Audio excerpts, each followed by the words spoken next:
작가 가브리엘 웰즈는 잠이 깨는 순간 몸을 일으켜 침대를 내려왔다.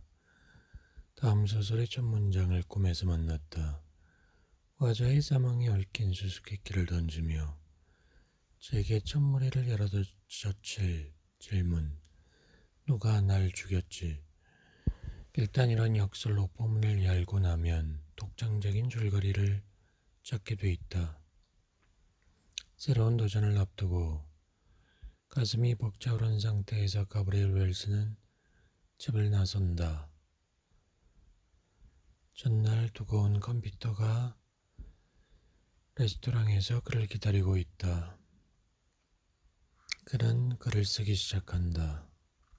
마지막 문장을 찾는다. 그에게 소설은 문인들의 직업으로 인시피트라 불리는 첫 문장과 이것이 닦은 길을 따라가다 보면 만나게 되는 마지막 문장인 explicit가 전부라 해도 과언이 아니다. 이 두 가지가 결정되면 플롯을 작동시키는 시계장치를 구상하는 일만 남았다. 독자들이 그 속으로 빨려 들어가 자신의 삶을 잊고 주인공의 삶에 몰입하게 만드는 그런 장치. 늘 찾아오는 실패에 대한 강박관념과 불안감에 시달리며 그는 고전적인 내러티브 구조를 머릿속에 떠올린다. 러브스토리, 불가능한 목표의 추구, 배신에 따르는 복수. 내러티브의 얼개가 첫 문장에서 던진 수수께끼의 틀에서 벗어나면 안 된다. 발견의 흥분은 사라지고 회의가 또아리를 튼다. 주인공은 랑망 박사의 병원 대기실에서 있다. 그는 소파 가죽의 냄새를 맡아본다. 일부러 딴 생각을 하기 위해 소설의 구상에 집중한다. 벨이 울리면서 블라우스를 입은 여자가 안으로 들어온다. 첫 문장과 끝 문장, 유명한 첫 문장들. 대초에 하나님이 천지를 창조하시느니라. 강둑의 언니와 나란히 앉아있던 앨리스는 아무 할 일이 없다는 게 슬슬 지겨워졌다. 오늘 아침 어수선한 꿈에서 깨어난 그레고르 잠자는 자신이 침대에서 벌레로 변한 것을 발견했다. 그것은 카르타고의 메가라, 아밀카르의 정원에서였다. 오래전부터 나는 아침 일찍 잠자리에 들어왔다. 오늘 엄마가 죽었다. 유명한 끝 문장들. 보시다시피 인생은 절대 우리가 생각하는 것만큼 좋지도 나쁘지도 않은 것 같아요. 우리가 잘하면 우리 역시 그들과 다름없이 어리석을지도 모르지. 눈을 똑바로 뜨고 죽음 속으로 들어갑시다. 주인공이 죽었고 이제 그 시체 보관실에서 의사들이 말을 합니다. 여기 독살의 흔적이 있다. 해부를 해봐야겠다. 주인공의 영혼은 그 말을 듣고 자기를 찾아온 영매에게 자기를 해부하게끔 하라고 말을 합니다. 그래서 영매는 해부하게끔 하려고 하는데 친족이어야만 해부 신청이 가능하기 때문에 마침 그때 도착했던 그 주인공의 그 쌍둥이 형에게 해부를 부탁하라고 말하는데 형이 말을 안 듣습니다. 그 상태에서 이제 그 주인공은, 그러니까 그 죽은 영은 그 영매에게 계속 자기를 죽인 사람이 누구인지 밝혀야겠다. 그러니 자기를 도와달라 이렇게 얘기를 하고, 이렇게 죽은 영가와 영매의 탐정 게임이 시작됩니다. 나에게는 의미 있는 동화가 있어요. 미운 오리 새끼죠. 백조는 우리끼리 통하는 상징이 됐고 호수는 소통의 장소가 되었죠. 할아버지와 보내는 시간은 행복했지만 다른 우리들 사이에서의 삶이 쉽지 않았어요. 형과 달리 나는 공부에도 운동에도 소질이 없었죠. 토마는 늘 교실 앞줄에 앉았고 나는 구석진 자리에 앉았죠. 생활 기록부를 보면 몽상과 기질이 강한 학생으로 현실 감각이 요구됨이라고 적혀 있죠. 우리 형제는 유명했죠. 하나는 1등이고 하나는 꼴찌였으니까. 나는 수업 시간에 읽어야 하는 책들이 싫었어요. 교과 과정에 나오는 작가들은 도덕주의자로 보였죠. 내가 공식 문학에 거부감을 느끼는 걸 한 할아버지가 말했죠. 좋은 책은 결국 한마디의 멋진 농담 같은 거 아니겠니? 할아버지는 나에게 많은 농담을 들려주었죠. 하루는 300페이지짜리 긴 농담이나 다름없는 색다른 책이 있는데 읽어보라고 하셨죠. 코난 도일의 바스커빌가의 개였어요. 새로운 세계가 펼쳐지더군요.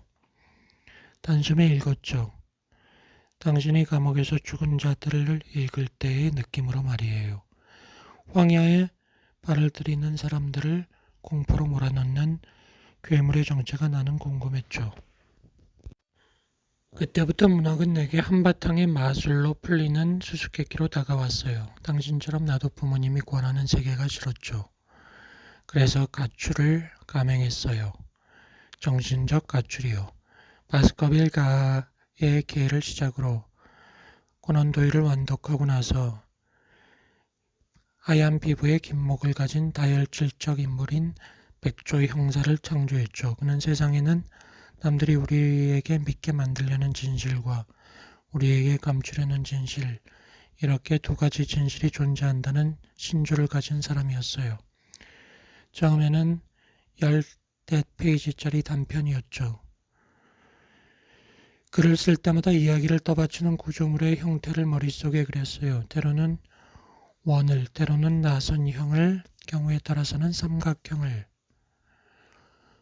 혹은 피라미드 형식, 십자가, 대성당 형태 등으로 이야기의 뼈대를 짰죠. 마술의 기본 원리들을 서사 구조에 도입했죠. 주의 분산, 선택 강요, 이중 바닥, 거울, 쌍둥이 등의 기술 말이에요. 그래요. 사건을 수사하는 셜록 홈즈가 나를 구해줬고 그의 말 한마디가 나의 정신을 깨어나게 했어요. 국어 선생님은 나에게 관심을 가졌죠. 나의 이야기가 재밌다고 해주었어요. 교사들의 평가는 받겠지만 동급생들은 달랐어요. 쉬는 시간에 백조 형사 이야기를 해달라고 졸랐죠. 그렇게 나는 이야기꾼이라는 나만의 자리를 찾았어요. 인류에게는 옛날부터 고대 켈트족의 바드나 서아프리카의 그리오처럼 다른 전통을 가진 이야기꾼들이 존재했죠. 이들은 한 집단의 문화를 형성하는 데 역할을 했죠.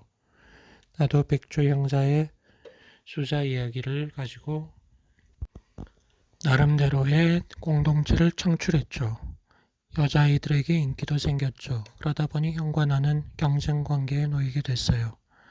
토마는 전통적 의미에서 우월감을 보이는 사람이었고 나는 새로 소명을 갖게 된 분야에서 능력을 인정받은 셈이죠. 어떻게 보면 나는 고객들에게 재밌는 이야기를 들려주는 게 직업인 점성과 어머니의 피를 물려받은 거예요. 토마는 아버지의 대를 이어 정통 과학자를 꿈꾸었죠. 생물학자인 아버지와 달리 물리학자가 됐지만 파동을 이용한 기기를 만드는 게 그의 관심사였죠. 11살 때 할아버지가 건강이 급속히 악화돼 입원하셨죠.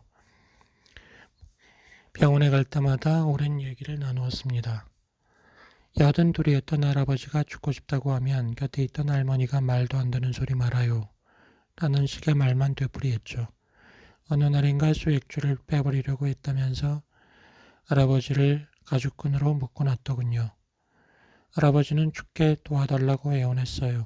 결국 할아버지가 가죽끈을 끊어내고 생을 마감하셨다는 소식이 들려왔죠. 할아버지의 의사를 존중하지 않은 할머니의 태도도 혼란스러웠어요. 그때부터 자신이 언제 죽을지 결정하지 못한다면 과연 자유롭다고 말할 수 있을까라는 의문이 생겼죠. 할아버지를 잃고 상심해 있던 나와 달리 토마는 냉정했어요. 의학의 입장에선 어쨌든 최선을 다한 거야. 할아버지는 의사의 결정을 따르지 않겠다는 선택을 했기 때문에 대가를 치른 거지. 그런데 힘들어하는 나를 지켜보다 못한 토마가 하루는 같이 네크로폰을 만들어 보자고 했어요. 죽은 사람과 대화하는 이 기계는 토마스 에디슨이 구상했던 적이 있죠. 나는 신이 나서 형이 설계를 맡으면 내가 예비 작가로서의 재능을 살려 기계의 작동 방식을 상상해 보겠다고 했어요. 그때 네크로폰이라는 제목으로 썼던 단편을 늘려 10년 뒤에 완성한 게 죽은 자들이에요. 대학은 법학과에 입학했는데 실증이 났죠. 하지만 나중에 공부한 범죄학에는 흥미를 느꼈죠. 덕분에 쉽게 졸업시험에 통과했어요. 졸업 후 언론 일쪽의 일자리를 알아보다가 범죄 사건을 담당할 기자를 모집하는 한 유력 좌파 주간지에 취직이 됐죠. 기자 지망생들이 정치나 문화 분야를 선호하다 보니 이쪽은 경쟁이 약했죠. 입사 직후 쓴 기사들이 반향을 일으켰죠. 나의 소설적 문체를 독자들이 좋아해 줬죠. 형사법원에서 재판을 방청하고 나면 그 내용을 연극을 무대에 올리듯 글에 담았어요. 피해자와 가해자를 비롯한 관련자들의 심리를 파고들었죠. 얼마 지나지 않아 편집장이 승진을 시켜주더군요. 나는 선임기자 직함을 달게 되었고 나에게 따로 사진기자가 배정되었습니다. 연봉도 오르고 목소리를 낼 수 있는 지면도 늘어났죠. 내가 쓴 르포 기사들이 주목을 받자 라디오에서 내 이름을 언급했죠. 독자들이 보낸 편지가 쌓이기 시작했죠. 어린아이들을 납치한 혐의로 기소된 벨기에 소아 성애자에 관한 기획기사를 준비하고 있었죠. 그의 단독 범행인 줄 알고 취재를 시작했는데 용의자가 독일 유력 인사들과 벨기에 장관들까지 포함해 100명이 넘는 네트워크의 일원이더군요.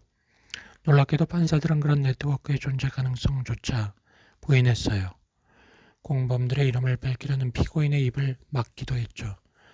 나는 사법부에서 이 사건을 덮으려고 시도한다는 것을 입증할 만한 증거를 제시하며 기사를 썼죠.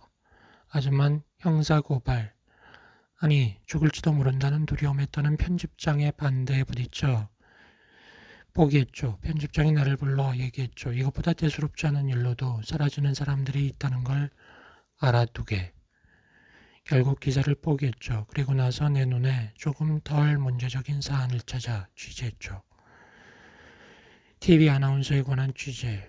조사해보니 그는 상습 코카인 복용자였고 이미 마약 상태에서 여성들에게 위해를 가했더군요. 그는 가정폭력을 고발하는 프로그램의 진행을 맡았죠. 그 사건 역시 취재 내용을 세상에 알릴 수 없었어요. 높은 시청률을 누리는 인기 프로그램 진행자를 공격할 수 없었죠. 편집장이 나를 불러 그만두라고 했죠. 기자라는 직업을 심판자와 혼동한다고 비웃었죠. 어차피 기획 취재 기사에 할당할 만한 예산도 없다고 했어요. 가브리엘, 겸손해지게 남의 이목을 끌려는 짓을 그만둬. 앞으로는 정보를 받아 자네만의 독특한 문체와 생동감 넘치는 인물들을 활용해서 가공이나 하게. 나는 덜 문제적인 기사를 쓰면서 보다 확실한 사건을 취재할 기회가 오길 기다렸죠. 드디어 왔죠. 그게 내가 기획한 세 번째 심층 취재 기사였어요. 정부의 TV윤리심의기구 위원장이 관련된 사건이었죠. 그가 광란의 파티에서 여자 매춘부를 죽이는 장면을 목격한 증인이 여러 명 있다는 제보를 받고 취재했죠. 그런데 여러 정치인들이 구명에 나서더군요. 당사자는 무죄를 주장했죠. TV의 음란물의 범람을 막으려던 자신이 포르노 영화 제작자들이 꾸민 음모에 희생된 사건이라고 했어요. 그는 결백을 주장하기 위해 사건을 설명한 한 남자의 짓밟힌 명이라는 제목의 에세이를 출간하기도 했죠. 그의 재판이 열리기 하루 전날 유력 증인이던 LGBT 한 명이 공교롭게 구치소에서 목이 졸린 채 발견되었어요. 재판의 증인으로 출석한 매춘모들은 애초에 진술을 번복했고 살인 가능성을 제기했던 TV 기자는 해고되었죠. 나는 매춘부들을 인터뷰했죠. 그들은 공통적으로 협박을 당했다고 말했어요. 지금처럼 거짓말로 일본의 덕망가의 명예를 훼손할 경우 양육권을 빼앗겠다는 얘기를 들었다는 여자도 있었어요. 그들은 그날 밤의 일을 말해줬죠. 그들의 묘사가 일치했기 때문에 확신을 가지고 기사를 썼죠. 이번에도 편집장이 퇴짜를 놓을 것 같다. 승인이 떨어졌다고 거짓말을 하고 편집 마감 직전에 기사를 송부했어요. 그런데 편집국 비서가 편집장에 갈리는 바람에 일이 떨어졌죠. 편집장이 피고인의 친구라는 건 나중에 알았죠. 편집장이 부르더군요. 한 방울 때문에 결국 잔이 넘쳤다면서 치료가 필요하다고 말했죠. 그러더니 개인적인 직감을 실제적 현실과 혼동한다고 해고를 통보했어요. 1년간 실업자로 지냈죠. 공동 화장실을 써야 하는 건물 꼭대기 층 3평 남짓한 원룸에 살면서 하루 한 끼 먹었죠. 남아도는 시간에 벨기에 소아성애자 네트워크에 관한 기사에 살을 붙여 추리소설을 완성했죠. 일반 대중에게 알려지지 않은 범죄학 관련 정보를 집어넣었죠. 그렇게 완성한 첫 원고에 백조라는 제목을 붙였죠. 출판사들은 거절했어요. 두 번째 소설을 썼죠. 백조의 밤이라는 제목의 소설에서는 코카인에 취한 상태에서 폭력을 저지른 아나운서 이야기를 담았죠. 주인공인 수사관 로이의 심리를 좀 더 보강하려고 애를 썼죠.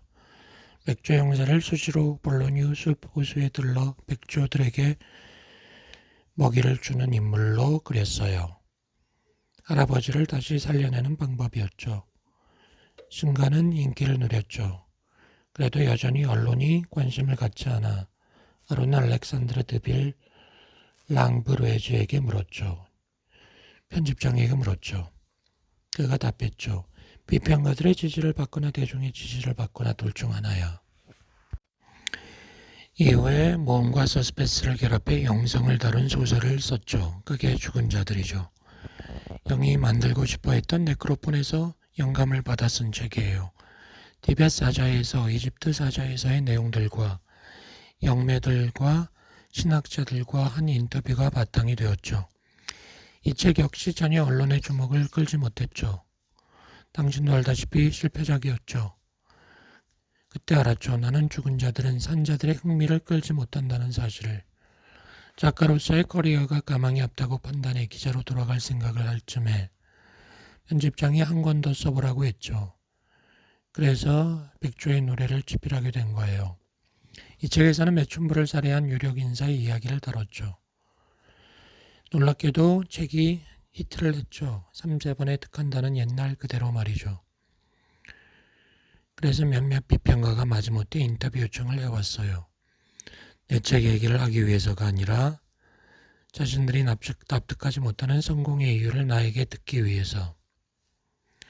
역시나 소설 자체에 대한 분석이 아니라 내 책을 사서 읽을 만큼 어리석은 독자들에게 맹공을 퍼붓는 글을 썼죠.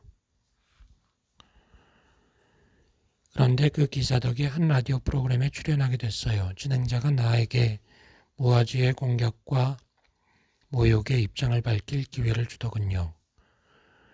그런데 아마도 무아지의 글에 대한 반작용이었는지 서점 주인들이 나를 지지했어요. 백조는 고등학교 3학년 교과 과정에 들어가기까지 했어요. 결국 나는 언론 매체를 거치지 않고 대중에게 다가가는데 성공했죠. 무아지와 그의 동료 몇은 이후로도 나에게 공격을 했죠. 나는 죽은 자들의 후속작인 천상의 왕국을 쓰기 시작했어요. 이 작품에서는 내가 상상하는 사후 세계를 조금 더 구체적으로 묘사했죠. 그리고 주제는 영성이지만 과학적 색채를 가미하기 위해 아버지가 했던 플라너리아 실험 내용을 집어넣었어요. 이 책도 인기를 끌어 대중에게 읽혔죠. 실패로 끝난 죽은 자들과 전혀 다른 반향을 불러왔죠. 이때부터 나는 자기 규율을 만들었어요. 운동선수들이 훈련하듯 말이죠. 매일 아침 8시부터 12시 30분까지 카페에서 글을 쓰고 매년 4월 1일에 신간을 냈죠. 그렇게 해서 백조 이후 지금까지 낸 책이 12권이죠. 다 성공하진 못했어요. 하지만 이제 나는 커리어를 장거리 마라톤으로 볼 수 있게 되었어요. 나를 늘 지지해주는 독자가 있죠. 나는 자기 복제에 대한 두려움을 강박증처럼 지닌 사람이었어요. 그래서 새로운 문학 장르에 도전하기 위해 SF를 준비하고 있었죠. 인간의 수명 연장 시도를 다룬 천살 인간이라는 소설을 세상 사는 게 아이러니하죠. 최대한 오래 살 수 있는 방법을 다른 책을 내려던 시점에 죽다니. 23. 당신에 대해서 좀 더 이해하게 됐군요. 반가운 소리군요. 내 이상형인 당신의 칭찬이라니. 당신은 죽은 사람이잖아요. 완벽한 사람이 어디 있겠어요. 나에게는 사랑하는 남자가 있어 어차피 불가능해요. 당신도 알죠. 내 운명의 사랑이 누구인지. 내가 생각해봤는데 제안을 하나 하죠. 지난번에 했잖아요. 당신이 환생한다는 조건으로 나한테 현장에 가서 수사하라고 했죠. 그 결과가 어땠나요? 고마웠어요. 내 말 들어봐요. 진지한 이야기예요. 당신이 내 죽음의 진실을 밝혀준다면 난 당신의 운명의 사랑을 찾아줄게요. 당신이 뭘 어떻게 한다는 거죠? 자살탐정과 내무장관 둘 다 실패한 일이라는 걸 알잖아요. 뛰어난 영사이던 우리 할아버지의 도움을 받을 생각이에요. 저승에 와서 할아버지를 다시 만났는데 기꺼이 도와주겠다고 했어요. 자살탐정과 장관은 수집할 수 없는 정보를 할아버지가 얻을 수 있죠. 정말 그렇게 해준다고요? 당신을 도울게요. 좋아요. 이렇게 합의하죠. 나는 당신의 죽음을 수사하고 당신은 내 운명의 남자를 수사하는 거예요. 어제 일은 정말 미안했어요. 내가 저승의 규칙을 몰라서 벌어진 일이죠. 떠돌이 영혼들이 불빛에 끌리는 나방처럼 당신에게 모여든다는 걸 몰랐어요. 몸에 상처가 생기는 게 싫어요. 나도 당신이 편히 살길 바래요.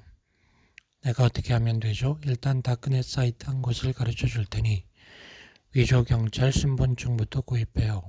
여기에 있으면 용의자들을 찾아가 신문하는 데 도움이 되죠. 그리고 내 친구 블라디미르 크로스의 분석 실험실 주소를 알려줄 테니 당신이 가지고 있는 시험관의 내용물을 분석해달라고 부탁해요. 리시는 대답 대신 사미 사우디의 사진 쪽으로 걸어간다. 그와의 행복했던 추억에 잠긴다. 용매 리시가 그 친구인 블라디미르 크로스에게 찾아간다. 크로스가 혈액을 받아들고 조사를 하고 말한다. 세상에 이 화학식 보여요? 안티마이신 A라고 호흡 연쇄 기능을 저해하는 화학 복합물이에요. 이건 아트락틸레이트와 올리고마이신이에요. 독성이 강한 물질의 흔적이죠. 독살의 증거예요. 복합물질이 사용됐다는 건 이 독약으로 그를 죽인 사람이 화학의 조예가 깊다는 뜻이죠. 가브리엘은 죽기 전날 이 독약을 먹은 거예요. 화면 하단에 보이는 화학식들은 이것과는 별도의 물질들인데 독성은 없지만 최면 효과와 진통 효과가 있죠. 결국 이 물질들을 한꺼번에 섞어 쓰면 그를 잠들게 만들어 감각이 사라진 상태에서 죽일 수 있다는 거군요. 그는 자신이 삶에서 죽음으로 건너가는 걸 인식조차 못했어. 그녀는 속으로 말하면서 스마트폰으로 정보를 받아 적는다.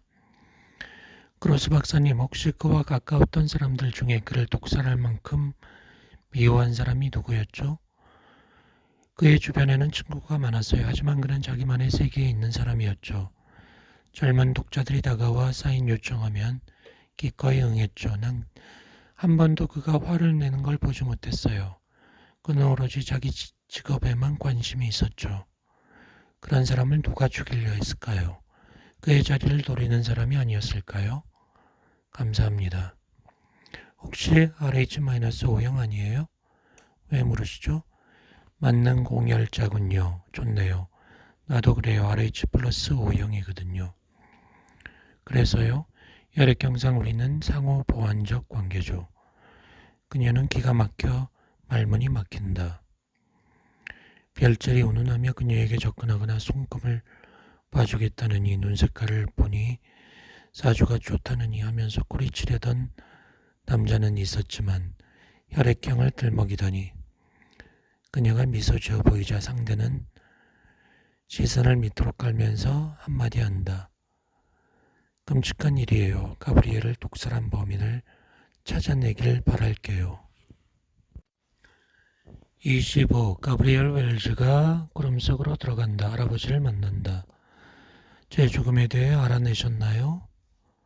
아직까진 내 정보원들을 통해 아무 단서도 듣지 못했단다. 네 일은 어떻게 되고 있니? 실종된 애인을 찾아줄 테니 우리 수사를 도와달라고 루이씨를 설득했어요. 사미 사우디는 그녀의 첫사랑이자 하나뿐인 운명의 사랑이죠. 루이씨가 체포돼 수감된 후 출소하기까지 9년 동안 그를 찾으려고 애를 썼지만 흔적도 찾지 못했대요. 그에 대해 아는 건 있니? 그의 마지막 주소가 어디예요? 지금부터 9년 전 마지막으로 포착됐대요. 거기부터 가보자. 저승에선 수사를 어떻게 하죠? 이니어스 웰즈가 1층에 내려가서야 뭔가 찾은 듯 걸음을 멈춘다. 옛날 아파트 관리원의 떠돌이 영혼이 그의 상상에만 존재하는 담배를 물고 연기를 내뿜으며 슬리퍼 차림으로 앉아있다. 그의 옆에는 살아있는 관리원의 모습이 보인다. 그들의 시선은 모두 축구 경기가 나오는 TV에 고정이 되어 있다. 마음이 급한 이니어스가 경기가 끝날 때까지 기다리지 못한다. 그에게 사미 사우디에 대해서 물어본다. 그 사람은 내가 기억하네. 인물이 좋고 배운 사람 티가 났지. 옷도 잘 입고 다녔어. 성격은 소심했지. 명절마다 나에게 좋은 선물을 해주는 양반이었어. 은행이나 금융 쪽에서 일했지. 누이네과 한 집에 살았는데 누이도 성격이 좋았지. 그가 왜 종적을 감췄죠? 그 사람이 다니던 회사 사장이 공금을 빼돌리고 달아났다고 난리가 났어. 아마 회사 고위 관부였던 다우디가 죄를 뒤집었을까봐 도망쳤을 거야. 어디로 갔어? 날 당신들 친구라는 영매에게 소개시켜주고 브라질 축구선수로 환생에게 해준다는 약속을 받아줄 수 있어? 약속거리다. 줬어. 우리 일이란 게 워낙 지루하다 보니 귀를 세우게 돼요. 그때도 내가 다우디 씨 통화 내용을 엿들었어. 속히 프랑스를 떠나야겠다고 하더니 택시를 부릅디다. 그리고는 기사한테 리옹역으로 가자고 했어. 스위스나 이탈리아로 가지 않았을까? 루이씨와 주인공이 다시 만난다. 당신은 독살된 게 맞습니다. 그렇지. 그날 전에 월요일날 그날 무슨 일이 있었죠? 뭘 보고 누굴 만났죠? 기억을 떠올려 봐요. 그가 눈을 감고 그날 벌어진 일을 복귀하듯 말한다. 아침 7시 30분 간밤에 꾼 꿈을 메모했어요. 그리고 오렌지 주스를 냉장고에서 꺼내 마셨죠. 냉장고에 손을 대는 사람은 가정부인 마리아 뿐이에요. 8시 집에서 나와 비스트로를 향해 걸어갔죠.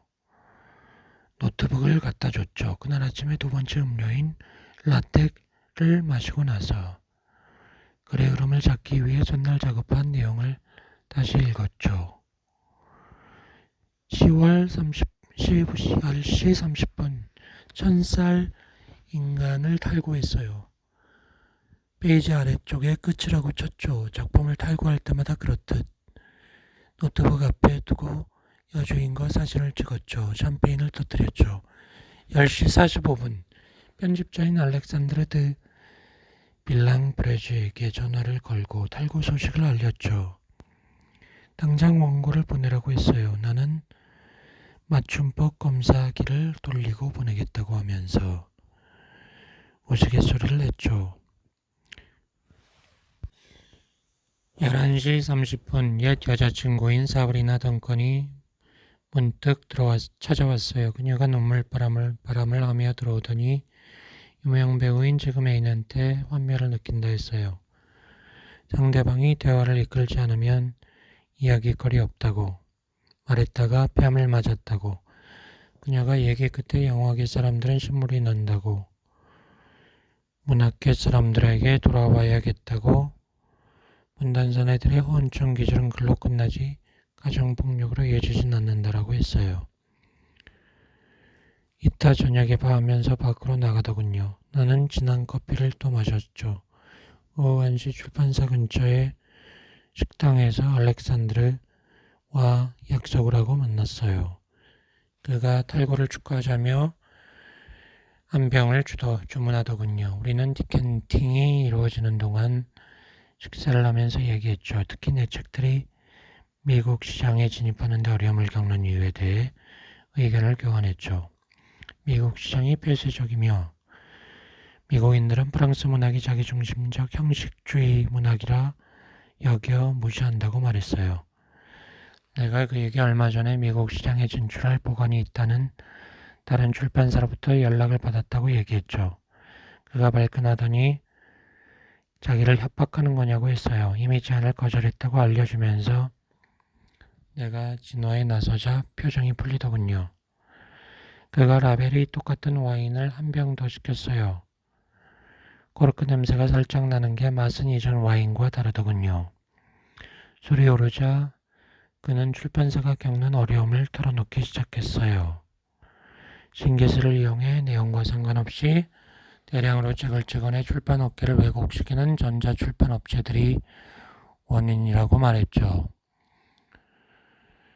오후 5시 딸의 기타를 붙이기 TV 녹화가 있었어요.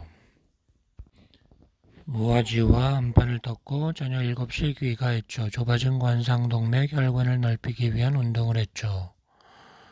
마리아 콘셉시온이 나를 위한 음료를 주었죠. 저녁 8시 30분 42살 생일을 파티했어요. 쌍둥이 형과 르코 클렛을 통째로 빌려 각자 100명 정도씩 손님을 초대했죠.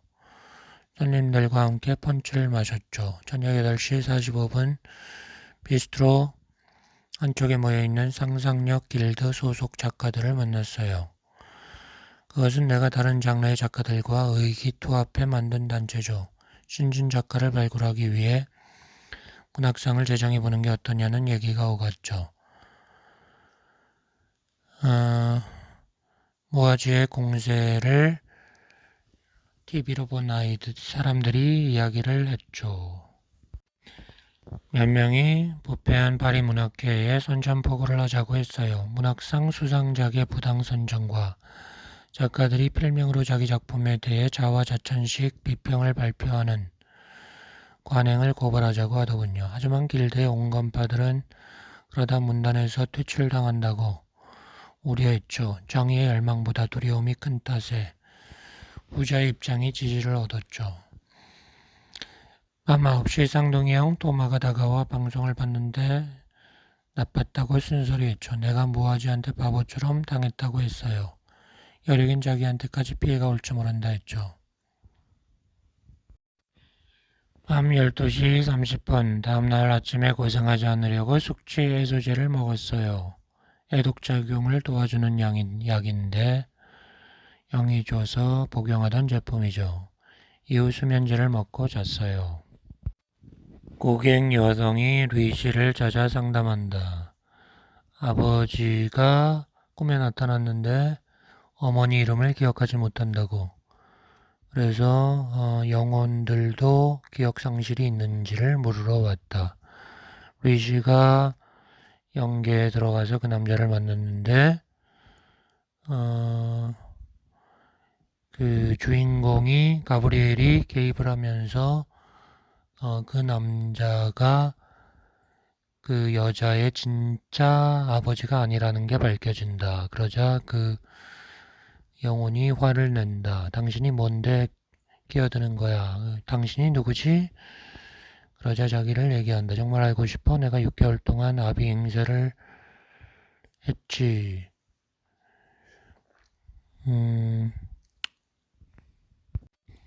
왜 그런 것이냐? 이유는 모르지만 한동안 너에 대해 너무 많이 알게 돼 애착이 생겼어. 너는 나에게 벗어나지 못해.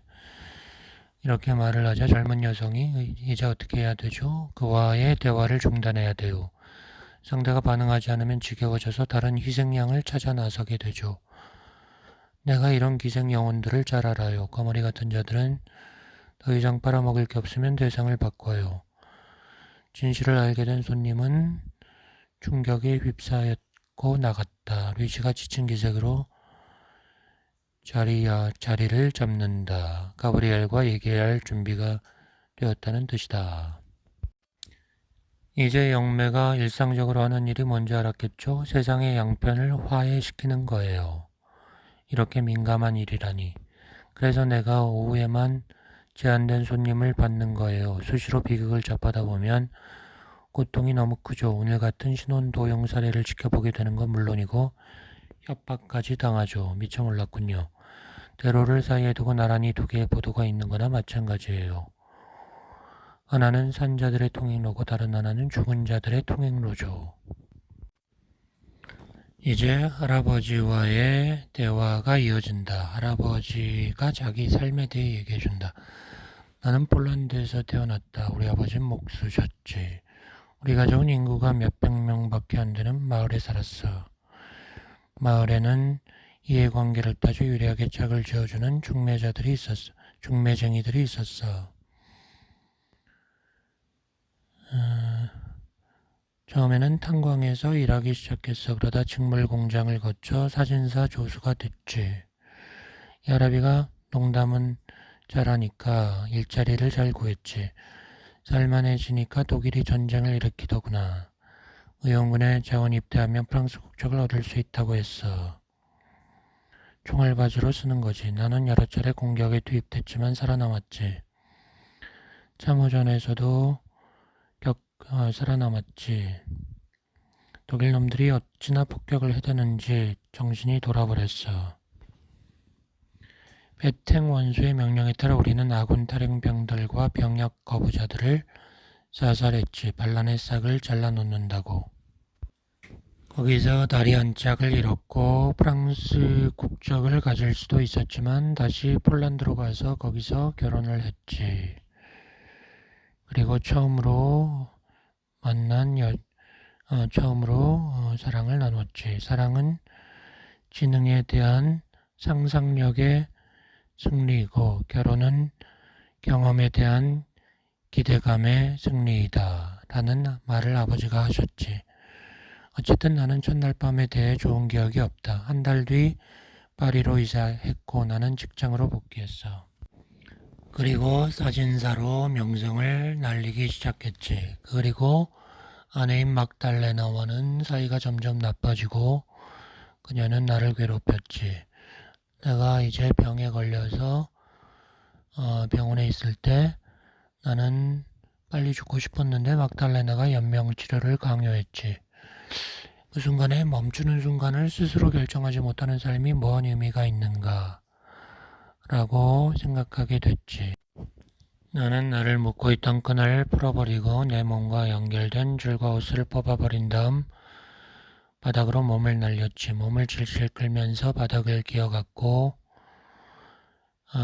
그때 기억이 생생하다. 나는 죽을 힘을 다해 서랍장을 기어올라 창턱에 닿아서 허공을 향해 몸을 던졌지. 사람들에게 발견되었을 때 내 얼굴에는 미소가 번져 있었어. 그렇게 내 영혼은 핍진해진 육신의 껍데기를 떠났다.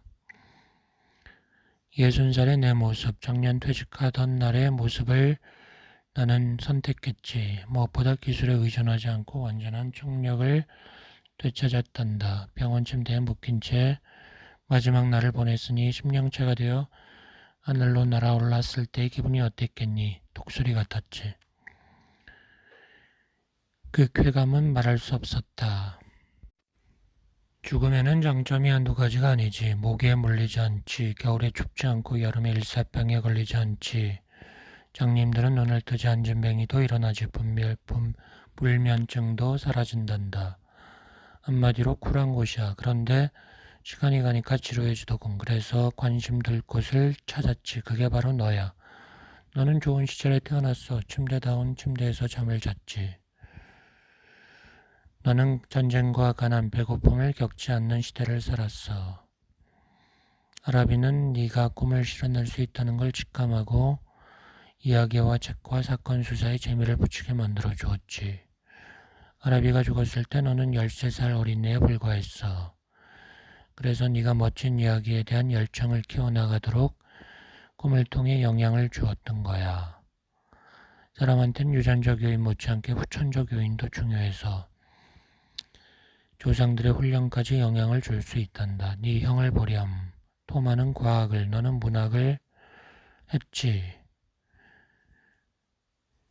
씨앗 하나가 전혀 다른 두 개의 열매를 맺은 셈이야. 네가 책을 냈을 때 이 할아버지가 너보다 더 기뻤지. 너를 통해 내 꿈을 실현했으니까. 그 뒤로 내 곁을 떠난 적이 없단다. 네가 글을 쓰다가 가끔 트랜스 상태에 빠진다고 느끼는 건 나 때문이야. 내가 너를 추동하고 영감을 불어넣기 때문이지.